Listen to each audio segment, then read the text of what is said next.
Magandang umaga mga dol. Pupunta naman ako ngayon sa tinatawag naming tabok dahil magano ako ng baboy. Magbigay ng pagkain. Ito yung pagkain nila.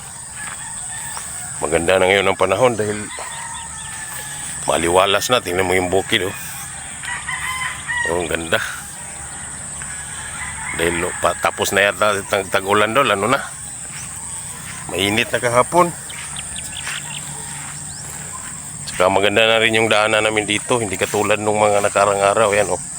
Medyo matigas na yung putik. Nung mga nakaraan linggo nako. Halos ganyan oh. Yung ganyang may tubig. Halos ganyan yung daanan namin. Tuwing umaga at saka hapon kami dumadaan dito dahil nga dito sa baboy namin.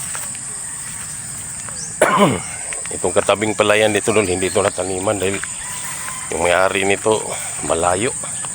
Kaya hindi nila taniman ng palay. Yung mga palay namin dito doon hindi pa sabay-sabay.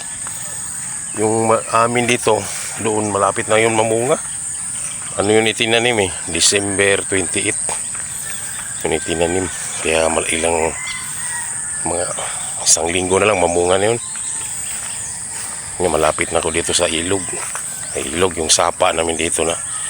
Dito kami nang huli ng dalag at saka mga hito. Yan oh.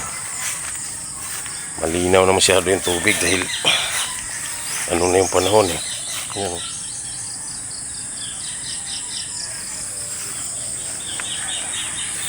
Malapit na ako sa babuyan. Dito rin yung ginawa naming bahay kubo dol. Ano na? Patapos na siya.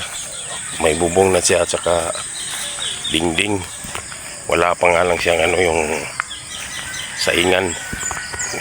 Nagawan pa yun ni tatay.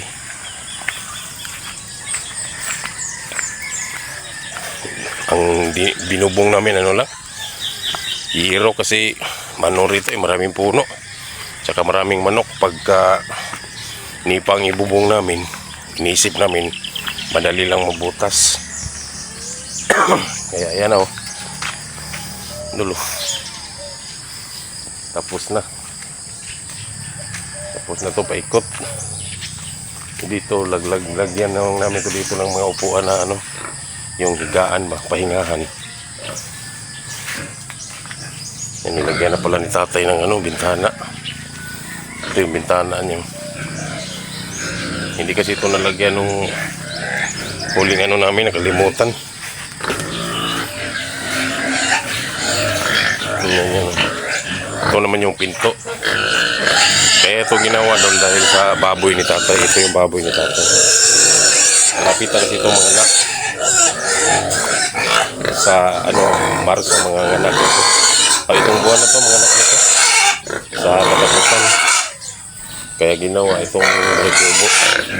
Kasi siyempre pag nanganak yung baboy, mayroon kasi matutulog. Kaya para may matulugan si tatay.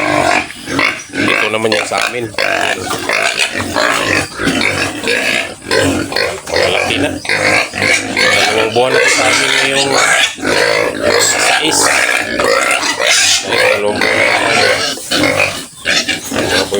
Ito naman yung pinsan ko.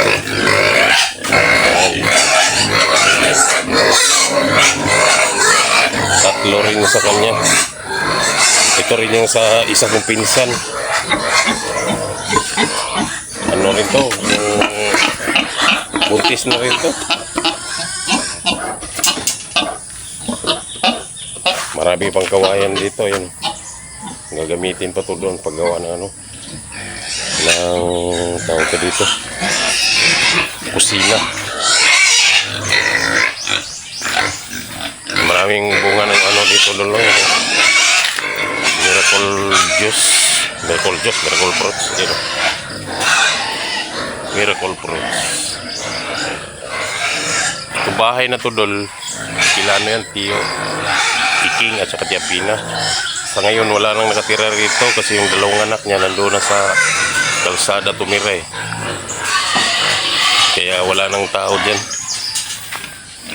Tapos yung kubo namin eh. mayroon na kami mga pahingahan dito. Kung dito kami sa palayan, tuwing ano ng palayan, yung naglilinis kami, dito na kami magpapahinga dito.